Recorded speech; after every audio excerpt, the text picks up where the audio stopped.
Cuba has about 2 weeks of oil left, maybe less, and I need you all to understand what that actually means. Cuba is about to become the next Gaza. In the last month alone, the US seized 5 oil tankers heading to Cuba. This is the largest naval deployment in the Caribbean since the Cuban Missile Crisis. They've got drones tracking Mexican tankers. And Trump signed an executive order threatening any country on earth that sells Cuba oil with tariffs. Mexico looked at $400 billion in trade exposure to the US and immediately stopped shipments. Venezuela's supply got destroyed by force, so now Cubans are experiencing 20-hour daily blackouts. Hospitals are running on generators that are about to run out of diesel. And Marco Rubio literally testified to Congress that regime change is the objective. Trump said, quote, "I think it's just going to fall." They're not even hiding it anymore. But here's the thing, this has been happening for decades. Every year at the UN, 187 nations vote to condemn the US embargo on Cuba, 33 consecutive years, the most lopsided vote in UN history. It's just the US and obviously Israel voting no.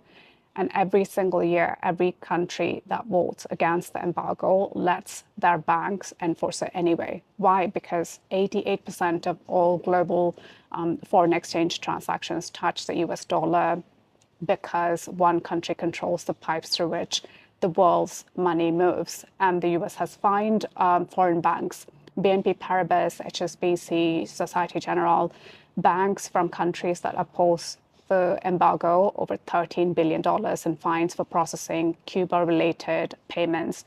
So most banks just refuse all Cuba operations now.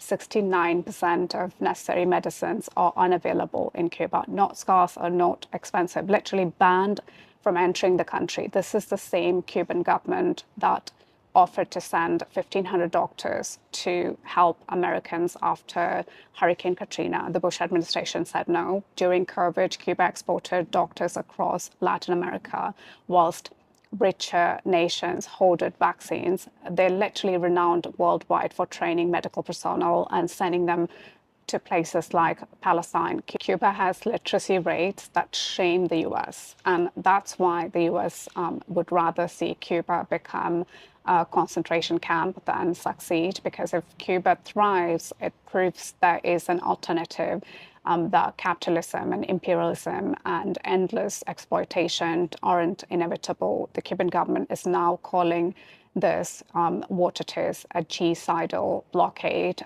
They're preparing emergency measures to try to keep people in nursing homes and hospitals alive, rationing plans for millions. And this is literally life or death struggle for 11 million people. So if Cuba falls, it won't be because socialism doesn't work. It will be because the largest empire in human history, run by PDFs, spent 6 decades and trillions of dollars making sure it couldn't.